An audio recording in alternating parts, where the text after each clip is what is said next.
Hello and welcome to Sight Firearms Training Institute, located just outside of Las Vegas, Nevada. My name is Brad Ackman and I am your Director of Training. Welcome to the next episode of Sight's Reality Check.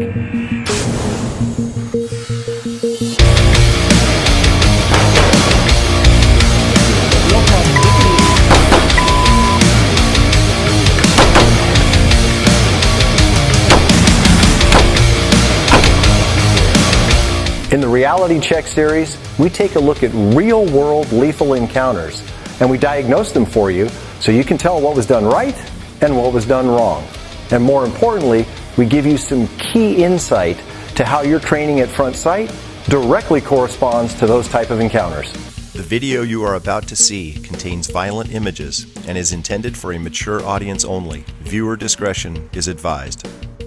Welcome to episode number 13 of Sight's Reality Check.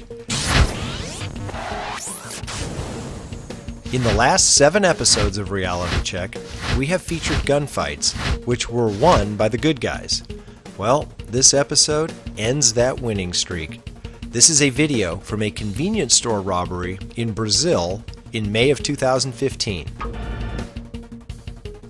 The good guy is an off-duty cop, and he faces a single bad guy who's armed with a handgun. For what it's worth, the average gunfight, whatever that is, lasts 2.5 to 3 seconds. This one lasted 2.6.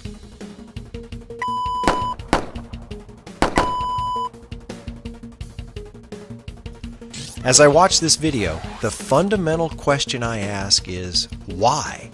Why was the cop compelled to get involved at all? Why did the cop even bother talking to the bad guy? Why didn't the cop simply shoot the bad guy? It's always easy to be the Monday morning quarterback. I understand that. But this cop clearly made some mistakes. In fact, fatal mistakes. Here are the top 4 mistakes, as I see it, made by our cop. First off, he seemed to entirely lack a plan.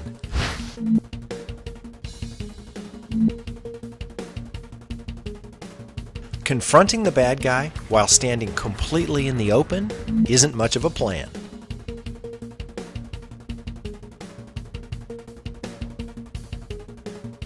Secondly, if you take the time to talk to your adversary, you are giving away precious seconds. Essentially, you're giving the bad guy a huge advantage. We don't want any problems. If you feel that you must talk, then maximize your distance from the bad guy, and for heaven's sake, get some cover and concealment. Thirdly, reports indicate that the cop fired once at the bad guy and missed. Missing your opponent, who is standing just a few feet away, is pretty common in gunfights, but it is a mistake nonetheless. The bad guy fired 3 rounds at the cop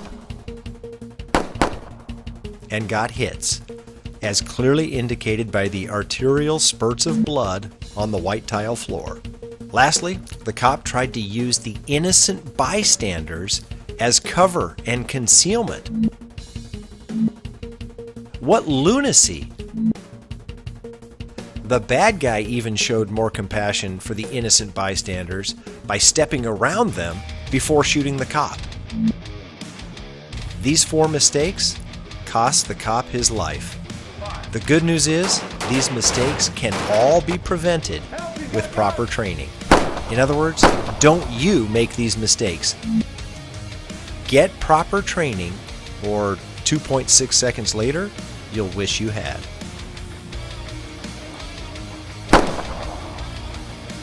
Thank you for watching, and as always, we appreciate your interest in Sight's Reality Check.